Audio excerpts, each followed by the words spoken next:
Hi, shalom.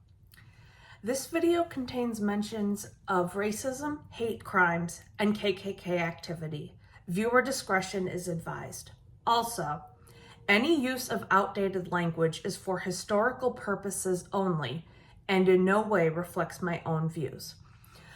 All right, so originally this series was only going to have 3 parts, but as I've mentioned a few times, this has so many twists and turns that I was not expecting. This gets so much weirder and so much worse than I ever could have thought. So realistically, this series is probably going to be at least 4 or 5 parts. So as you can see from the title, we will be discussing what happened in Portland, Oregon. Yes, you heard me right, Portland, the Pacific Northwest. You're probably wondering what on earth happened there. You're about to find out.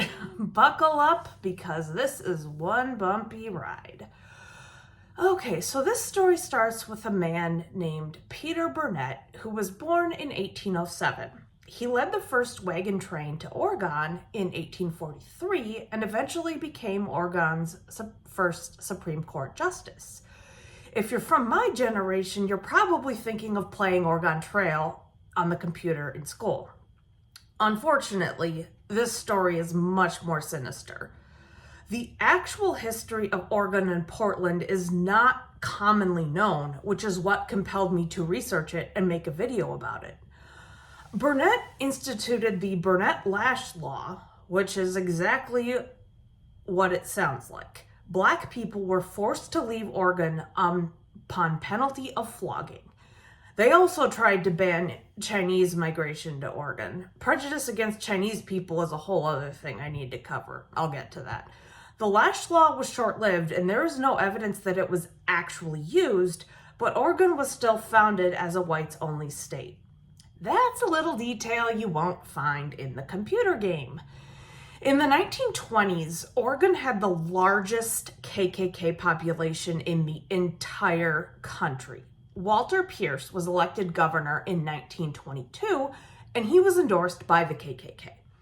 In 1948, the state government passed legislation that banned Negroes and mulattoes from living in Oregon. FYI, mulatto is what people used to call people who were mixed race. Today, the term is mainly used for historical purposes, such as the way I just used the word. The state constitution officially signed this into law in 1857. Oregon officially became a state in 1859, and it was the only official whites-only state.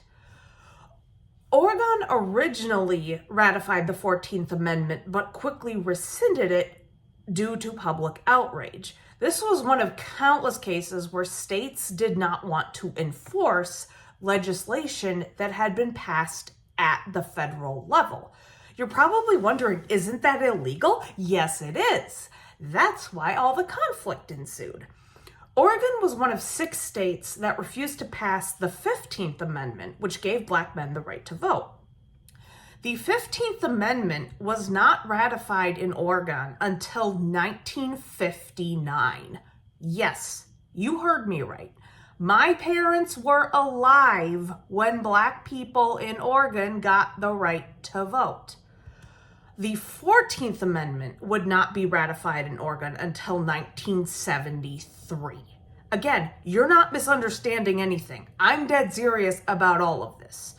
So by the end of World War II, Black population in Oregon had increased by about 20,000 people.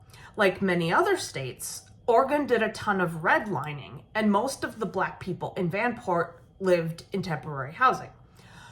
I'm going to talk more about redlining in other videos, but for those of you who don't know, redlining was where there were literal red lines on a map of a town to create sections where Black people would not be allowed to rent or buy homes. So in other words, it was deliberate, systematic segregation of neighborhoods. On Memorial Day in 1948, there was a big storm that caused a ton of flooding. Residents received a letter from the HAP, Housing Authority of Portland. Quote, Remember, dykes are safe at present. You will be warned if necessary. You will have time to leave. Don't get excited. Yeah, if I was a member of the race being systematically oppressed by the government and the government was telling me not to get excited, I would get pretty damn excited. Not surprisingly, there was quite the death toll from this flooding. Also, not surprisingly, there aren't any solid records of the number of Black casualties. The estimate is 400 to 600, but the key word is estimate. We don't know for sure. In 1956, voters approved construction of an arena that would destroy 476 homes, roughly half of which were owned by Black people. The city also bulldozed Black homes in order to build a hospital, which I'm assuming would have been a whites-only hospital. The aforementioned redlining really picked up steam in the 70s. And for the record, redlining is why many suburbs and small towns are predominantly white. Neo-Nazi activity really picked up in the 80s and 90s.